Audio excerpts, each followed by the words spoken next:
네, 안녕하십니까. 오늘 말씀은 마태복음 26장 32절에서 57절 말씀을 읽겠습니다.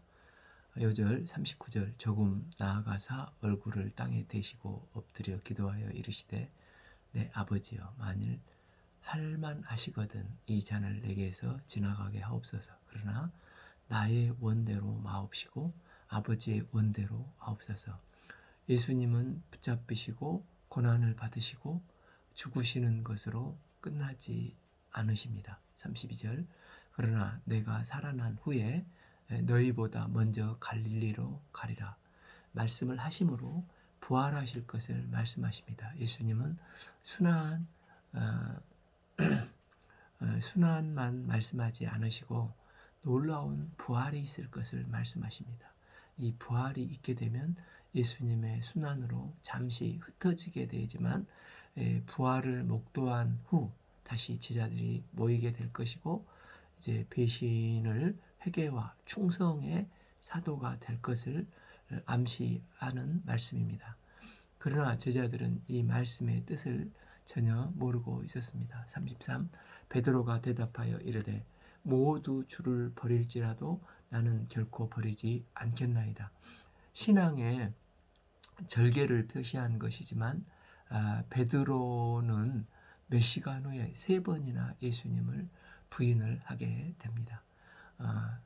비록 모두 버릴지라도 나는 결코 버리지 않겠나이다. 이 베드로의 그 인간적인 충성심과 진심은 불타 올랐지만 그러나 그 배후에는 자기를 의지하는 자기만 잘났다는 이런 충성심이 이런 영웅주의 모두 주를 버릴지라도 나는 버리지 않겠다는 이런 교만이 있었습니다. 신앙적인 절개는 내 의지에서 나오는 것이 아니고 나의 나약함을 겸손히 인정하고 나를 도우시는 하나님을 의뢰해서 주의 도움을 구하는 자세로 주님께 나가 기도를 해야 하는 것입니다. 교만은 패망의 선봉입니다. 34 예수께서 이르시되 내가 진실로 너에게 이르노니 내일 모레도 아니고 오늘 밤 닭 울기 전에 내가 3번 나를 부인하리라. 3번이나 예수님을 부인한 제자는 하나도 없는데 예수님은 그 베드로에게 자기 성실을 믿고 영웅주의 우월의식에 빠져 있는 이런 빅마우스 베드로를 단호하게 거부를 하십니다. 35 베드로가 이르되 주여 주와 함께 죽을지언정 주를 부인하지 않겠나이다. 모든 제자도 그와 같이 말하니라. 베드로는 가정법을 사용해서 주님께서 죽지 않으시겠지만 설사 죽는다 하실지라도 나는 주를 부인하지 않겠습니다. 라고 고백을 하고 있습니다. 이 말 속 깊은 뜻은 예수님이 오늘 밤 지나면 죽을 것이라는 것을 전혀 생각지 않고 메시아로 화려하게 등장을 하시면 자신도 이 개국공신으로 등장할 꿈을 버리지 않고 있는 영적 무지에서 나오고 있는 말이라 할 수 있습니다. 이런 생각은 나머지 제자들도 똑같았습니다. 36 예수께서 제자들과 함께 겟세마네라 하는 곳에 이르러 제자들에게 이르시되 내가 저기 가서 기도할 동안 너희는 여기 앉아 있으라 하시고, 그러니까 올리브 기름을 짜던 곳이 이 감람산의 이 겟세마네라는 곳인데 예수님은 이제 오늘 밤 고난과 모욕과 수치를 당하는 험한 십자가의 길을 가셔야 합니다. 예수님은 이 고난과 십자가의 죽음의 길을 감당할 수 있도록 마치 그 프레스로 이 올리브 열매를 꽉 누르면 으스러지면 거기에서 이제 기름이 짜내듯이 예수님께서는 땀방울이 핏방울이 되기까지 인간적인 뜻을 하나님의 뜻에 순종하고자 이 겟세마네에서 기도를 하고 계시는 것입니다. 37 베드로와 세베대의 두 아들을 데리고 가실새 고민하고 슬퍼하사 38에 말씀하시되 내 마음이 매우 고민하여 죽게 되었으니 너희는 여기서 머물러 나와 함께 깨어 있으라. 예수님은 이렇게 말씀을 하셨는데 새 제자들은 특별히 변화산상에서 예수님의 영광스러운 모습을 직접 본 제자들입니다. 그들은 영광스러운 모습을 기대하고 있는데 예수님은 그 영광스러운 모습이 되기 위해서 심한 고난을 받고 죽으셔야 하는 것을 말씀을 하신 것입니다.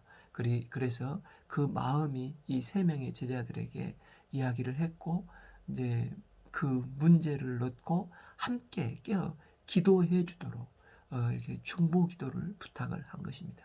여기서 예수님이 진정으로 느끼시는 고민과 죽게 된 두려움은 단순히 어떤 육체적인 고통의 죽음뿐만 아니라 범죄한 인간의 죄 때문에 거룩하신 하나님께 버림받는, 그리고 하나님의 진노하시는 것에 대한 절대적인 두려움과 공포가 있으셨습니다. 하나님의 어린 양이신 예수님은 인간의 죄를 대신 다 담당하시는 결과로 하나님의 저주를 받고 하나님과 단절당해야 하는 이 절대적인 고통 앞에서 예수님은 심히 고민하고 슬퍼하고 두려워하면서 제자들에게까지도 기도를 지금 부탁하고 계시는 것입니다. 이 예수님의 고통이 얼마나 심각했는지 누가복음 22장 44절 예수께서 힘쓰고 애써 더욱 간절히 기도하니 땀이 땅에서 떨어져 빗방울 같이 되더라. 이런 말씀을 보면 예수님이 얼마나 처절한 고통을 느끼면서 간절히 기도했는지를 알 수가 있습니다. 그 고통이 너무 힘드니까 제자들에게 충보 기도를 지금 부탁하고 계시는 것입니다. 그러나 제자들은 깨어 기도치 않고 믿는 자신감으로, 자기를 믿는 자신감으로 가득 차 있습니다. 모두 주를 버릴지라 나는 결코 주님을 뵙지 않겠다 하고 말로만 큰 소리를 쳤습니다. 우리도 말로만이 아닌 진짜 그 고난에 동참해서 함께 피와 땀을 짜면서 기도해 줄 수 있는 기도의 동역자가 되어야 하겠습니다. 내가 먼저 이런 기도의 동역자가 될 때 상대방도 내가 고난을 받을 때 이런 기도의 동역자가 될 수가 있습니다. 그러기 위해서는 우리는 연약한 사람이라는 것을 깊게 인정하고 오직 주님의 은혜와 도우심을 구하며 겸손히 주님께 무릎 꿇는 자세가 필요합니다. 그러나 제자들은 그렇지 않았습니다. 예수님의 기도가 얼마나 지금 간절합니까? 39 조금 나아가사 얼굴을 땅에 대시고 엎드려 기도하여 이르시되 내 아버지여 만일 할만하시거든 이 잔을 내게서 지나가게 하소서. 그러나 나의 원대로 마옵시고 아버지의 원대로 하옵소서. 마가복음 14장 36절에서 이르시되 아버지여 아버지께서는 모든 것이 가능하오니 하면서 그 호소의 뜨거운 호소를 더욱 강조하고 있습니다. 하나님께서 예정하신 뜻은 아무 죄가 없으신 예수님께서 범죄한 인간을 대신해서 하나님의 어린 양이 되셔서 피를 흘려 죽으신 대속의 은혜를 베푸심으로 범죄한 인간이 죄를 해결함 받고 구원함을 받을 수 있게 하시는 것이 하나님의 뜻이지 않습니까? 이에 대해서 예수님은 너무나 이것을 잘 알고 계십니다. 그러나 지금 성육신의 연약한 인간의 모습으로 자신이 이 하나님 앞에 멸시와 저주의 십자가를 지시고 죽어야 할 때 이 절대적인 이 고통과 공포에 직면해 계시는 것입니다.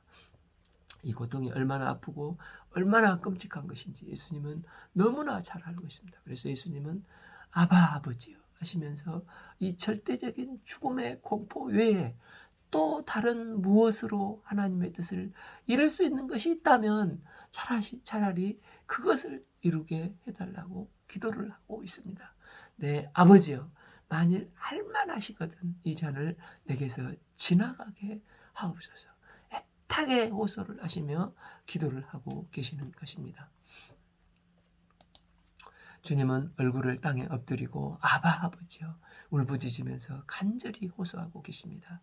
예수님도 하나님의 뜻을 너무나 잘 알고 계시지만 그 고통이 너무 심하기 때문에 할 수만 있으면 조금이라도 가능하다면 하나님 앞에 간절히 호소하고 있는 것입니다. 여기서 잔은 인간의 죄악에 대한 하나님의 진노의 잔으로서 예수님께서 친히 감당해야 될 십자가에 피 흘려 죽으심을 가리킵니다. 그러나 나의 원대로 마옵시고 아버지의 원대로 하옵소서. 나의 마음은 그렇지만 그러나 아버지의 원대로 해달라고 기도를 하시는 것입니다. 40제자들에게 오사 그 자는 것을 보고 베드로에게 말씀하시되 너희가 나와 함께 1시간도 그렇게 깨어 있을 수 없더냐? 예수님께서 이처럼 간절히 기도하는 모습과는 너무나 대조적으로 호언장담했던 제자들은 콜콜 깊은 잠에 빠져 있는 것입니다. 이 위기 앞에 예수님은 기도하고 계시는데 그러나 이 위기 앞에서 제자들은 자고 있습니다.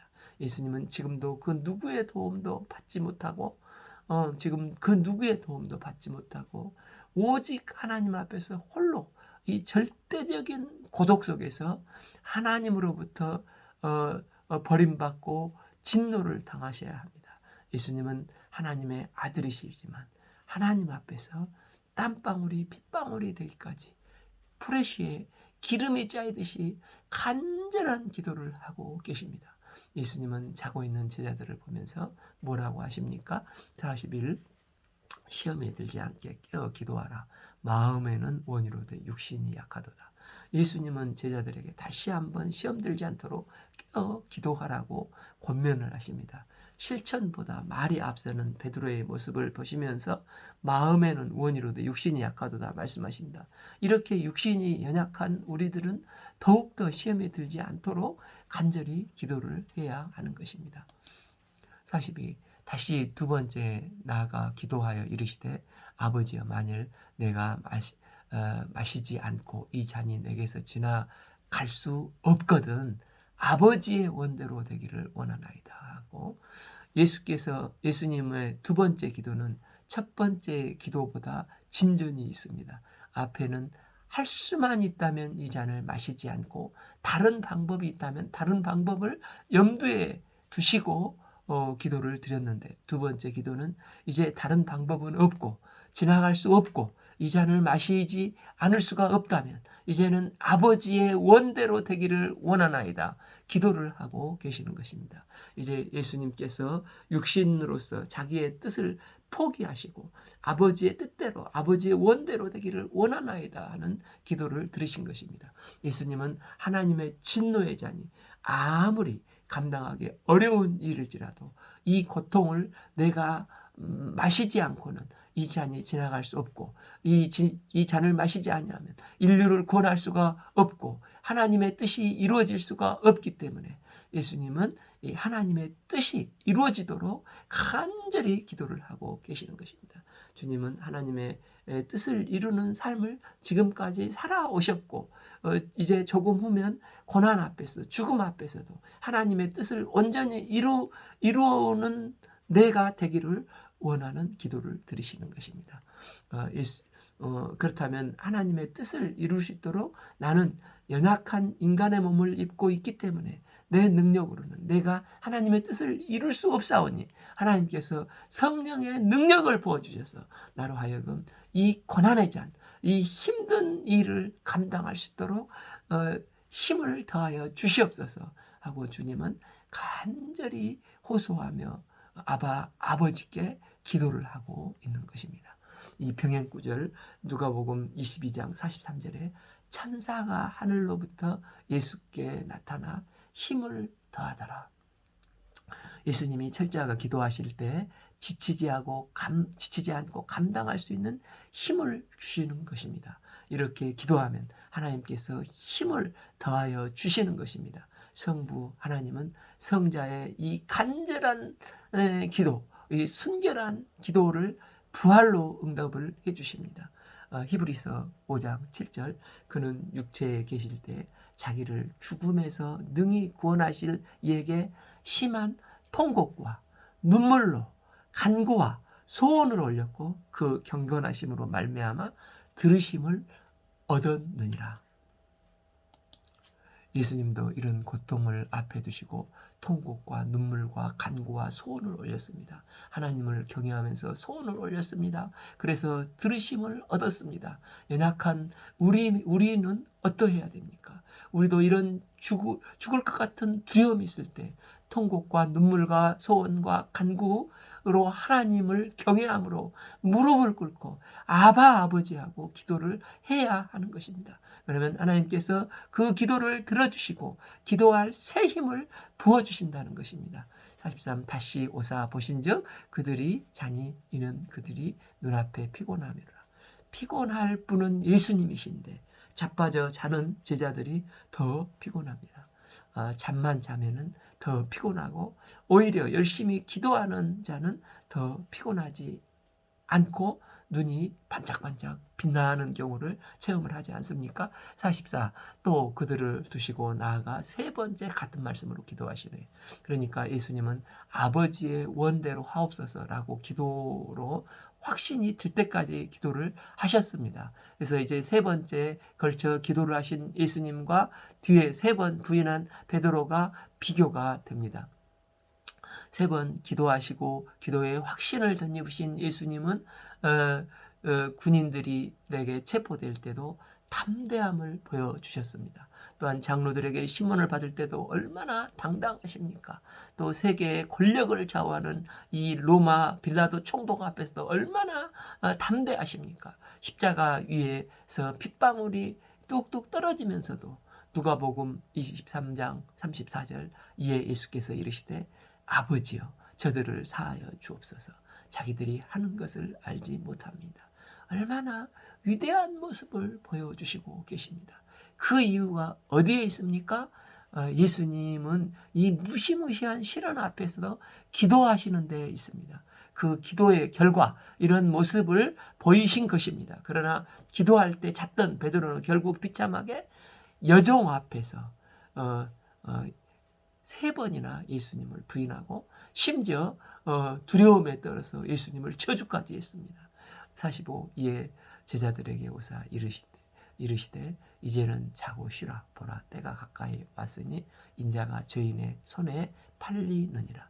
예수님은 기도하시고 나니까 담대한 힘을 덧입으셨습니다. 제자들이 기도해 주지 않는 것에 대해서 전혀 실망치 않으십니다. 하나님이 부으시는 능력을 덧입으시고 당당하게 죄인의 손에 팔려 십자가의 죽음의 길로 가시는 것입니다. 46 일어나 함께 가자 보라 나를 파는 자가 가까이 왔느니라. 가룟 유다가 헐값에 팔고 군인들과 함께 오는 것을 다 알고 계십니다. 예수님은 점점 다가오는 죽음의 그림자를 회피하지 않으시고 의연하게 한 걸음 한 걸음 맞으러 가시는 것입니다. 왜입니까? 기도하셨기 때문입니다. 그리고 하나님께 다 맡기시고 하나님의 뜻대로 이루어 주옵소서 주님의 뜻을 따라 순종하게 됩니다. 기도를 하게 되면 나는 어려운 환경을 변화시켜 주시는 경우도 많이 있습니다. 그런데 기도도 어려운 환경을 기도해도 어려운 환경을 바꿔주지 않고 그대로인데 기도를 통해서 성령께서 내 마음을 만져주시고 변화시켜 주십니다. 이 어려운 상황을 받아들이고 대처할 수 있는 믿음을 주십니다. 이것이 신앙이 잘한 자의 기도인 것입니다. 우리가 이런 성숙한 기도까지 매일 나아갈 수 있기를 기도합니다. 47 말씀하실 때 열 중에 하나인 유다가 왔는데 대제사장과 12 중에 하나인 유다가 왔는데 대제사장들과 백성의 장로들에게 파송된 큰 무리가 칼과 몽치를 가지고 그와 함께 하였더라. 예수님이 말씀하신 대로 예수님의 체포 상황이 급박하게 이제 전개되고 있습니다. 즉 예수님께서 제자들과 대화를 막 끝나자마자 더불어 체포자들이 예수님이 모인 곳으로 들어닥친 것입니다. 여기서 검은 검을 든 자들은 로마 군인들이고 또 이게 일반 군인들 외에는 칼이 안 주어지니까 뭉치를 든 자들, 이 자들은 성전 경비원들이나 사병들로 보고 있는데 큰 무리를 성경학자들은 약 200명의 예수님을 잡으러 왔을 것으로 추정을 합니다. 40발 예수를 파는 자가 그들에게 군호를 자 이르되 내가 입맞추는 자가 그니 그를 잡으라 한지라. 여기서 군호는 일종의 암호 사인으로서 사인을 주고받고 있는 것입니다. 예수님을 알아볼 수 있는 자는 유일하게 가룟 유다니까 그가 입맞추는 예수님을 잡으라는 것입니다. 49 곧 예수께서 나와 랍비여 안녕하시옵니까 하고 입맞추니 그는 예수님을 절대 주여라고 하지 않고 랍비여라고 끝까지 뻔뻔하고 비열합니다.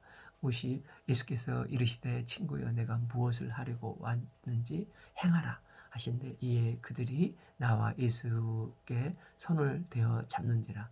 여기서 이제 친구여라고 말을 합니다. 보통 친구를 헬라어로 이 필로스라고 하는데 예수님은 헤타이레라는 단어를 쓰고 계십니다. 이것은 헤타이레라는 것은 직업적으로 아는 관계의 친구에 불과하다는 것인데 예수님도 그를 헤타이레라고 불렀습니다.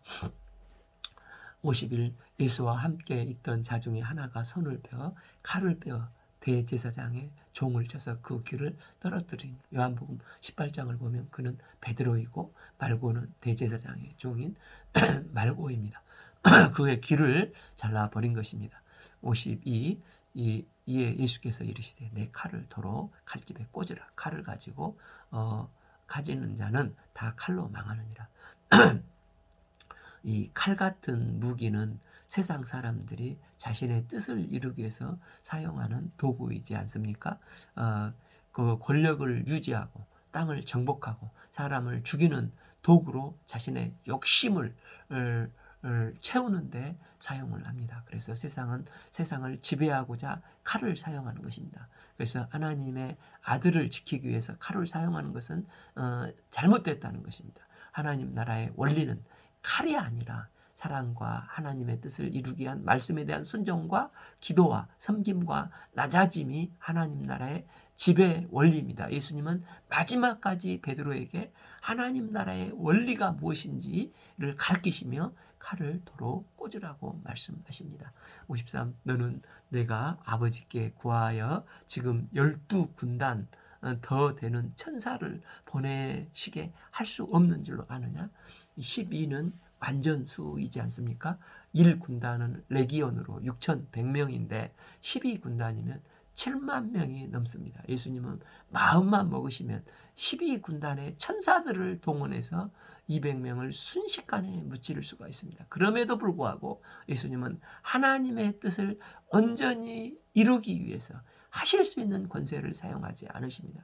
예수님은 아버지의 뜻인 인류 대속 사업의 완성을 위해서 자발적으로 잡혀서 십자가의 길을 가시는 것입니다. 54 내가 만일 그렇게 하면 이 일이 있으리라 한 성경이 어떻게 이루어지겠느냐 하시더라. 구약에 예언된 메시아에 대한 하나님의 약속의 말씀이 어떻게 이루어지겠냐는 것입니다.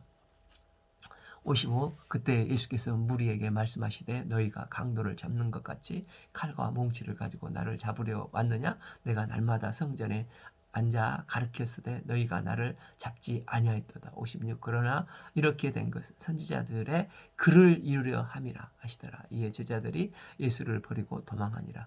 57 예수를 잡은 자들이 그를 끝까지 끌고 대제사장 가야바에게로 가서 거기 서기관과 장로들이 모여있더라. 예수님의 재판 과정에서 빚어진 몇 가지 불법을 살펴보면은 첫째가 해 뜬 다음에 낮에 이게 재판을 해야 되는데 그러나 그들은 지금 해 뜨기 전에 이 한밤에 불법적인 재판을 했습니다. 또한 예수님은 변호인단이 전혀 없습니다. 미란다 원칙을 보면 묵비권을 행사할 수 있고 변호사를 선임할 수 있다고 이렇게 형사들이 범인을 잡을 때 말을 하지 않습니까? 셋째, 절차를 무시한 재판이었습니다. 이스라엘 6월절 절기 전날에는 새로운 재판이 집행될 수가 없습니다. 그런데 그들은 이 절차를 무시하고 재판을 했습니다. 넷째, 재판은 사내들인 공회 집회 장소에서 하게 되어 있습니다. 그런데 예수님은 지금 가야바의 거처에서 재판을 속게 되고 있는 것입니다. 다섯째, 안나스 앞에서도 증인이 없고 그냥 대제사장의 집에서 직접 신문을 합니다. 여섯째, 제사장들은 이미 예수님을 죽이기로 작정을 하고 이미 결론을 내려놓고 그 결론에 맞춰서 예수님을 사형으로 몰고 가는 재판을 하고 있습니다. 예수님이 이처럼 완전히 불법적인 재판을 온 인류를 구원기 위해서 이 십자가의 길을 가시고 재판을 받고 계시는 것입니다. 오늘 말씀은 마태복음 26장 32절에서 57절 말씀을 읽겠습니다. 감사합니다.